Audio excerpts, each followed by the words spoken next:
সরকার তো পারবে না, 5 মাসে যে পারে না, যার 9 বছর হয় না তার 90 বছর হবে না। যারা পারেন না, যেহেতু হচ্ছে 16 বছরে শেখ হাসিনা সবই পারছে, তাই বলে 24 এসেও পারে না। মানে সবসময় যে পারে না, পারে সবসময় পারে, আবার যে পারে না সে সবসময় পারে না, এই কথার তো কোনো মিল নেই। আচ্ছা, আর গণপরিষদ নির্বাচন আর এটা খুব উদ্দেশ্য প্রণোদিত ভাবে গণপরিষদ এবং সংসদ নির্বাচনকে মুখোমুখি দাঁড় করানো হচ্ছে। আমরা ডিরেক্টলি বলছি গণপরিষদ এবং সংসদ নির্বাচন একসাথেই হতে পারে, একই লোক। ধরেন হান্নান মাসুদ গণপরিষদের ইলেকশনও দাঁড়াবে, সংসদ ইলেকশনও দাঁড়াবে, নাকি যে সংসদে দাঁড়াবে সেই গণপরিষদ? দেখেন, এটা হচ্ছে আলাপ আলোচনা ভিত্তিতে দুই ধরনেরই হতে পারে। দুইটা বিষয় আমরা ভেবে দেখছেন, দুই ধরনের হলে দুইটা কিরকম হবে আপনারা ভেবে দেখছেন? না না না, আমি বলছি দুইটা প্রস্তাবনা আমাদের কাছে তো এখানে আছে। আমরা বলছি যে হচ্ছে একই সাথে একই দিনে নির্বাচন হলে যেটা জাতীয় সংসদ হবে সেটা গণপরিষদ হিসেবে ভূমিকা রাখতে পারে, অথবা হচ্ছে জাতীয় সংসদের হচ্ছে এলাকা ভিত্তিক জাতীয় সংসদের আসন ভিত্তিক তারা যাবে, আর হচ্ছে দলীয় কত পার্সেন্ট ভোটের পার্সেন্টেজ হিসেবে হচ্ছে প্রতিটি দল থেকে গণপরিষদে যাবে। অনেক ধন্যবাদ। রাজনৈতিক দল হওয়ার আগেই আপনারা কেন এত ইকুয়েশন আর ডেস্ক ম্যাটারের মধ্যে যাচ্ছেন? জনগণের উপর আস্থা না রেখে এটা খুবই, আমরা তো জনগণের উপরে ছেড়ে দিতে চাচ্ছি। জনগণকেই বলছি যে তারা আসলে ভোট নেন, একটা গণভোট আয়োজন করতে করা যাবে। সব ধরনের ভোট, খালি জাতীয় সংসদ নির্বাচন বাদে সব ভোট। আমরা তো বলছি একসাথে হোক, আমরা তো একসাথে একই দিনে হতে বলতেছি, একসাথে গণভোট, গণপরিষদ ভোট, জাতীয় সংসদ নির্বাচন, তার আগে স্থানীয় সরকার নির্বাচন।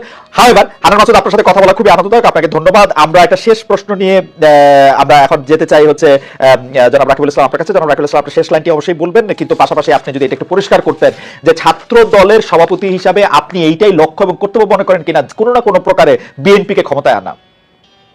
ধন্যবাদ। আমার মনে হয় সর্বশেষ যে জুলাই আগস্ট আন্দোলন করিনি আমরা সরাসরি, শুধুমাত্র সারা দেশে শিক্ষা প্রতিষ্ঠানগুলোতে যে ধরনের প্রজন্ম বদলের এবং ছাত্র রাজনীতির গুণগত পরিবর্তন, ছাত্র রাজনীতি উপহার দেওয়া যায়, সেই রাজনীতিতে আমরা রয়েছি। আপনি তো পুরো পলিটিক্সটাই করতেছেন বেগম জিয়া এবং তারেক সাহেবের নামে, কেন? অবশ্যই কেন ছাত্রদের সাথে বিএনপির কি সম্পর্ক, মানে যদি লেজ না হন আপনারা? না, আমরা তো সহযোগী সংগঠন, আমাদের লিখিত আমরা সহযোগী সংগঠন।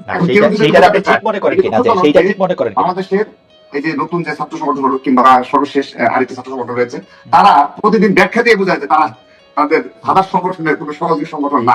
তো এগুলো সাধারণ শিক্ষার্থীরাই যে জাস্টিফাই করবে যে এগুলো সহযোগী সংগঠন কিনা। আমরা তো ঘোষণাকৃত, আমরা ঘোষণা দিয়ে সহযোগী সংগঠন, আমার গঠনতন্ত্রে এটা উল্লেখ রয়েছে আমরা সহযোগী সংগঠন, অন্য সংগঠন। এটা আপনি মনে করেন কিনা যে এটা ঠিক আসলে জুলাই আগস্ট আন্দোলনের পরে একটা সহযোগী সংগঠন?